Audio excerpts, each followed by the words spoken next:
నమస్తే, నేను Yashoda. Welcome to Pallavi TV. మనం ప్రస్తుతం స్టేట్లో ఒక burning topic, HILT policy. So దీన్ని హైదరాబాద్ ఇండస్ట్రియల్ ల్యాండ్స్ ట్రాన్స్ఫర్మేషన్, ఈ పాలసీకి సంబంధించి ప్రభుత్వం వర్సెస్ ప్రతిపక్షాలు, ఇది ఒక ఫైట్ లాగా జరుగుతున్నాయి. నిజానికి ప్రభుత్వం ఏం చెప్తోంది, అందులో నిజమెంత, ప్రతిపక్షాలకి దీనికి ఎట్లాంటి కౌంటర్స్ ఇస్తున్నాయి ప్రభుత్వానికి, ఈ అన్ని టాపిక్స్ పైన మనం ఈరోజు మాట్లాడదాము.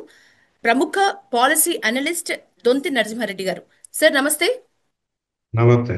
Thank you sir, thank you me time ఇచ్చినందుకు. నిజానికి ఈ హిల్డ్ పాలసీలో ప్రతిపక్షాలు ఆరోపిస్తున్నట్లుగా వాళ్ళ ఆరోపణలకు నిజం చేకూర్చేలా ఎంతవరకు ఈ పాలసీ నిజంగా మన స్టేట్లో అవసరమా, అసలు దీనికి సంబంధించి వివాదం ఎందుకు రాజుకుంది? ఈ రాజకీయ పక్షాలు ఏవి కూడా చిత్తశుద్ధి లేవు ఈ పాలసీ మీద. ఎందుకంటే ఇది ఇప్పుడు కొత్తగా వచ్చింది కాదు. ఇది గత 25 ఏళ్ల నుంచి కూడా ప్రతి అధికార పక్షము మేము ఈ విధంగా చేస్తామని ప్రకటిస్తూ వస్తున్నారు. అయితే నేను వాళ్ళ వాదోపవాదాలు, వాళ్ళు మాట్లాడే విషయాలకు పోకుండా ఒక ప్రజల దృక్పథంతో మనము దీన్ని చూద్దాము. ఈ విధానం ఏంది, అసలు ఈ విధానం వల్ల ఆ ప్రజా ప్రయోజనాలు ఏమున్నాయి, ఇందులో ఉన్న లోతుపాతులు ఏంది, ఇందులో వచ్చే సమస్యలు ఏంది అనేది. ఓకే. మేము మొదటి నుంచి ఇప్పుడు హైదరాబాద్ లో రెండు విషయాలు మనం గమనించాలి. హైదరాబాద్ నగరము ఒక 35 ఏళ్లలో పెరిగింది. పెరగడానికి ముందు చాలా మటుకు పారిశ్రామిక ప్రాంతాలు శివారు ప్రాంతాల్లో ఎస్టాబ్లిష్ చేసాం. అవును. ఆనాటి నుంచి కూడా అంటే 1994 74లో పటాన్చెరు తర్వాత ఆ ఒక 5 ఏళ్ళు 6 ఏళ్ల తర్వాత జీడిమెట్ల, ఇట్లా పారిశ్రామిక ప్రాంతాలు ఏర్పడ్డాయి. నిజాం కాలంలో కూడా మనకు ఆజామాబాద్, తర్వాత చందులాల్ బరాదరి, ముషీరాబాద్, అంటే అప్పటి పరిశ్రమలు నిజాం ప్రభుత్వం ఏర్పాటు చేసింది. ఓకే. అయితే ఆ, మొదట్లో ఈ రెండు విషయాలమ్మా. ఒకటేమో ఇండస్ట్రియల్ సైటింగ్ పారామీటర్స్. మేము ఆనాటి నుంచి కూడా ఏమేమి అంటున్నామంటే, ఒక పరిశ్రమ ఒక ఏ ఏ ప్రాంతంలో పెడితే అది అప్రాప్రియేట్ గా ఉంటుంది. ఓకే. ఇండస్ట్రియల్ సైటింగ్ పారామీటర్స్ అంటారు. అందులో ఒక్కొక్క పరిశ్రమకి ఒక్కో రకమైన పారామీటర్స్ ఉండాలని మనం మొదటి నుంచి అంటున్నాం. అందులో భాగంగా ఇప్పుడు టింబర్ పరిశ్రమ మొట్టమొదటి వచ్చింది ఎప్పుడు, నిజాం కాలంలోనే. ఆ చాదర్ఘాట్ ఏరియా కానీ ముషీరాబాద్ కానీ అక్కడ టింబర్ పరిశ్రమకు కావాల్సిన జాగా 99 ఏళ్ల లీజ్కి అప్పుడు నిజాం ఇవ్వడం జరిగింది. ఓకే. తర్వాత ఆదామాబాద్ ఏర్పాటు చేశారు. చందులాల్ బరాదరిలో మనకు ఆయిల్ మిల్స్ వచ్చినాయి. ఇంకా బిస్కెట్ పరిశ్రమలు, ఇట్లా రకరకాల పరిశ్రమలు వచ్చినాయి. సమస్య ఎక్కడ మొదలైందంటే, మనకు 70s, 1970s 80s లో ఈ కెమికల్ పరిశ్రమలు మొదలైనాక సమస్య సమస్యలు మొదలైంది. స్టార్ట్ అయ్యాయి. అంతకుముందు ఎప్పుడైతే దానివల్ల ఐడిపి నిజంగా దోహదం జరిగిందా సార్? మీరు ఇందాక అన్నట్లు ఆ పాత కాలంలో వాటి వల్ల బెనిఫిట్స్ అయితే జరిగినాయి అండొచ్చా, అనుకోవచ్చా? అంటే అదే పారిశ్రామిక ప్రాంతం గుర్తించి ఉమ్. అక్కడ వాళ్ళకి వసతులు కల్పించి, తర్వాత ఉద్యోగ కల్పన. ఎందుకంటే ప్రధానంగా అవును. మనము పరిశ్రమ అనగానే మనకు ఉద్యోగ కల్పన గురించే మనం అనుకుంటాం. సో వాళ్ళకి కొన్ని రాయితీలు ఇచ్చి ఉద్యోగాలు వస్తాయని ప్రభుత్వాలు ప్రోత్సహించినాయి. ఆనాడు ఈనాడు కూడా అదే ఆ చెప్తూ వస్తున్నారు. అయితే ఎప్పుడైతే కెమికల్ పరిశ్రమలు, కాలుష్యం చేసే పరిశ్రమలు మొదలైనాయో 1970s 80s లో, అక్కడి నుంచి ఈ సైటింగ్ పారామీటర్స్ మీద దృష్టి పడింది. మేము ఆనాటి నుంచి కూడా అంటున్నాం, ఒక కాలుష్యం చేసే పరిశ్రమ కానీ, నీళ్లను అధికంగా వాడే పరిశ్రమ కానీ, వ్యర్థాలను అధికంగా పారవేసే పరిశ్రమ కానీ, వీటికి ఎక్కడ పెట్టాలి, దీనికి ఒక ప్రమాణాలు ఉండాలి, దీనికి ఒక పారామీటర్స్ ఉండాలని ఆనాటి నుంచో ఆడుతున్నాం. ఇప్పుడు ఏమైంది, ఆనాడు శివారు ప్రాంతాల్లో పెట్టినవి క్రమంగా దాని చుట్టూ దాని లోపట కూడా నివాస ప్రాంతాలు ఏర్పడ్డాయి. అవును. సో ఇప్పుడు దాంతో ఏమైంది, జనరల్ గా ఒక నగరం గురించి మాట్లాడితే జోనింగ్ ద్వారా ప్రణాళిక చేస్తారు. ఉమ్. అంటే residential zone, commercial zone, industrial zone, logistic zone, ఇట్లా జోన్స్, ఆ, జోన్ల వారీగా అంటే ఒక్కొక్క రకమైన యాక్టివిటీ ఒక్కొక్క దగ్గర ఉండాలని అది ఒకటైతే, రెండోది నివాస ప్రాంతాలు శాంతియుతంగా ఎట్లాంటి డిస్టర్బెన్స్ లేకుండా ఉండాలని దాన్ని వేరేగా ఆ, నిర్ణయిస్తారు. సో హైదరాబాద్ నగరంలో మనకు మొదటి నుంచి కూడా స్పష్టమైన జోనల్ ప్రణాళిక లేదు. మీకు 1990s లో చూసుకున్న పారిశ్రామిక ప్రాంతాలను గుర్తించారు కానీ ఎక్కడ మల్టీపర్పస్ జోన్, కమర్షియల్ జోను ఇట్లాంటి ఆ, గుర్తించలే, దాని అమలు కూడా సరిగా లేదు. కాకపోతే మీకు సైబరాబాద్ డెవలప్మెంట్ అథారిటీ, కొన్ని అథారిటీస్ ఏర్పడినాక కొంత రెసిడెన్షియల్ జోన్ పారామీటర్స్ వచ్చినాయి. అయితే ఇప్పుడు ఈ జోన్కి వచ్చేటప్పటికి పారిశ్రామిక ప్రాంతాలు ఒక జోన్గా ఒకే ప్రాంతంలో పరిశ్రమలు క్లస్టర్గా రావడానికి ప్రభుత్వాలు ఆనాడు నిర్ణయం తీసుకున్నాయి. ఆ విధంగా జీడిమెట్ల, పటాన్చెరు, మల్లారము, ఆ, మనకు బొల్లారం ఇట్లాంటివన్నీ ఏర్పడ్డాయి. అయితే క్రమంగా హైదరాబాద్ విస్తరిస్తున్న కొద్దీ ఈ ఇందులో పనిచేసే వాళ్ళు కానీ ఇతరత్రా కానీ ఆ చుట్టుపక్కల నివాసాలు ఏర్పాటు చేసుకోవడము, అక్కడ వాణిజ్య కార్యకలాపాలు పెరగడము, అట్లా ఈ పారిశ్రామిక ప్రాంతాలన్నీ కమ్ముకున్నాయి. అయితే ఇదే సమయంలో ఈ పరిశ్రమలు అన్నీ కూడా కాలుష్యము విడుదల చేస్తున్న పరిస్థితి చూస్తున్నాం. ప్రజలు ఇబ్బంది పడుతున్న పరిస్థితి కూడా చూస్తున్నాం. ఉద్యమాలు కూడా జరుగుతూనే ఉన్నాయి అక్కడ. అయితే ఇప్పుడు ఆ ప్రభుత్వాలు ఏమంటున్నాయంటే అప్పుడు కూడా ఈ 20 ఏళ్ల నుంచి కూడా పరిష్కారం ఏంది అంటే ఈ పరిశ్రమలను ఇంకా బయటకు తరలించడమే పరిష్కారంగా మాట్లాడుతుంది. ఎప్పుడు కూడా కాలుష్యాన్ని తగ్గిద్దాము, పరిశ్రమలు విడుదల చేయకుండా అరికడదామనే మాట ఏ ప్రభుత్వము మాట్లాడలేదు. ఎప్పుడు కూడా పరిశ్రమ కాలుష్యం చేస్తుందంటే దీన్ని బయటకు తరలిద్దామని, అంటే జనావాసాలకు దూరంగా, ఇదే పరిష్కారం మాట్లాడుతూ వస్తున్నాం. ఈ నేపథ్యంలోనే ఆ ఎక్కడైతే పరిశ్రమల చుట్టూ నివాస ప్రాంతాలు ఏర్పడినాక ఆ భూమి విలువ పెరిగింది. అప్పుడు భూమి వినియోగ మార్పిడి ప్రధాన లక్ష్యంగా మారి దీని పైన పైపూతగా పరిశ్రమలను తరలిస్తే కాలుష్యం తగ్గుతుంది అనే లక్ష్యము మాట్లాడుతూ వస్తున్నారు ఆ అధికారులు, ఆ అధికారంలో ఉన్న నాయకులు.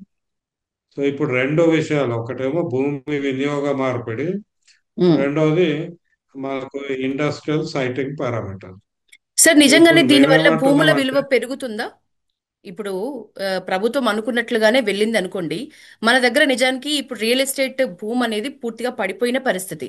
నిజంగానే అందులో కొంత పెరుగుదల కనిపించే అవకాశం ఎంతవరకు ఉంది? ఇప్పుడు ఎక్కువ శాతం ఈ పరిశ్రమలు నగరం లోపట ఉన్నాయి. చాలా మందికి ఇప్పుడు నగరం లోపట ఇల్లు దొరకడం కష్టమైపోయింది. కష్టమైంది. ఇప్పుడు ఒకేసారి 7,000 ఎకరాలు అందుబాటులోకి వస్తే ఎక్కువ శాతం ఇవి రెసిడెన్షియల్ జోన్ గానే మారుతాయి తప్పితే ఆ మల్టీపర్పస్ జోన్ అని పేరుకి చెప్పినా these are going to become residential zones. మనకు రెసిడెన్షియల్ యూనిట్స్ సంఖ్య పెరుగుతుంది. ఓకే. ఎంతో కొంత ఆ, ఆ, మనకు ధర కొద్దిగా తక్కువ ఉండే అవకాశం ఉంది. ఇప్పుడు ఇప్పుడు మనం 27 మున్సిపాలిటీస్ మాట్లాడితే అవును. చాలా మంది కోర్ సిటీలో కొనుక్కునే స్తోమత లేదు ఇప్పుడు. లేని వాళ్ళు. ఎందుకంటే ఎకరా 50 కోట్ల నుంచి 600 కోట్ల వరకు ఉంది. అది ఒక్కో ప్రాంతంలో ఒక్కో విధంగా. కాబట్టి మనకి ల్యాండ్ అవైలబుల్ కావడంతో సంఖ్య పెరుగుతుంది. సంఖ్య పెరిగితే ధర కొద్దిగా తగ్గే అవకాశం ఉంటుంది. సో నివాస ప్రాంతాలే ఎక్కువ వస్తాయి. ఓకే. కాకపోతే సమస్య ఏంటంటే ఈ ప్రాంతాలు నివసించేదగినవిగా ఉన్నాయా లేదా లేదా అనేది చూసుకోవాలి. అని. ఇంకొకటి సార్, ప్రతిపక్షానికి ఆ, సంబంధించి ముఖ్యంగా కేటీఆర్ అంటున్న మాట, తాము అధికారంలోకి వచ్చినాక ఈ హిల్ట్ పాలసీ అనేది చెత్తబుట్టలో వాడేస్తామని అంటున్నారు. మరి దీని గురించి ఏమంటారు మీరు? ఉన్నప్పుడు మరి పరిశ్రమలు తరలించారా, ఓఆర్ఆర్ బయటకు అని మొదలుపెట్టి హైదరాబాద్ ఫార్మా సిటీ పెట్టిందే ఈ పరిశ్రమలను తరలించి అక్కడ పెడతామని ఆ, వాదించిన వ్యక్తి ఈరోజు దీన్ని పడేస్తా అంటే మరి ఈ సమస్యకి పరిష్కారం ఏ విధంగా చేస్తారు? నిజంగానే అసలు ఇందులో అసలు 5 లక్షల సమస్య ఏంటి? కోట్ల స్కామ్ జరగడానికి అవకాశం ఉందా సార్? జరిగిందంటారా? 5 లక్షల ఇప్పుడు ప్రతిపక్షాలు, ప్రధాన ప్రతిపక్షం ఆరోపిస్తున్నట్లుగా 5 లక్షల కోట్ల స్కామ్ ఇందులో ఉందా? మీరు ఒక ప్రముఖ అనలిస్ట్, మీకు ఒక అవగాహన పూర్తి స్థాయిలో ఉంటది. అంత స్కామ్ ఇందులో జరిగిందంటారా సార్? ఇందులో వాస్తవం ఎంత? ఈ రాజకీయ భాషలో స్కామ్ అంటే ఏందో మనకు తెలియదు, ఎందుకంటే వాళ్ళే మాట్లాడుతున్నారు. ఇప్పుడు ఆ మొత్తం భూమికి మార్కెట్ విలువ 5 లక్షల కోట్లు, 6 లక్షల కోట్లు అని లెక్క చెప్పి ఇది మొత్తం స్కామ్ అంటారు. ఇప్పుడు ఇదివరకు అదే కాళేశ్వరము 2 లక్షల కోట్లు అంటే దాని విలువనే 1 లక్ష కోట్లు ఉంది, 1 లక్ష కోట్లు, 2 లక్షల అవును, స్కామ్ ఉంటుందా అని వాళ్ళు అడుగుతారు. అంటే ఈ అడుగుతున్నారు. స్కామ్ అనే పదము వీళ్ళకి వాళ్ళకి అర్థమవుతుంది తప్పితే మనకు అర్థం కాదు. మనకు కాదు సార్. నిజానికి ఎందుకంటే ఇప్పుడు హిల్ట్ పాలసీ లీకేజ్ మీద, మొత్తం లీక్ జరిగిన దాని మీద ప్రభుత్వం విజిలెన్స్ విచారణకు రెడీ అయింది. నిజంగా ఇట్లాంటి భూమి కేటాయింపులు అనేవి కాన్ఫిడెన్షియల్ గానే జరగాలా సార్? ఎట్లా ఉంటది యాక్చువల్ గా ప్రాసెస్ ఏంటి? హిల్ట్ పాలసీలు కాన్ఫిడెన్షియల్ గా జరగాల్సినవియా? ఇది యాక్చువల్ నేను ఏమంటున్నా అంటే ఇది భూమి వినియోగ మార్పిడి.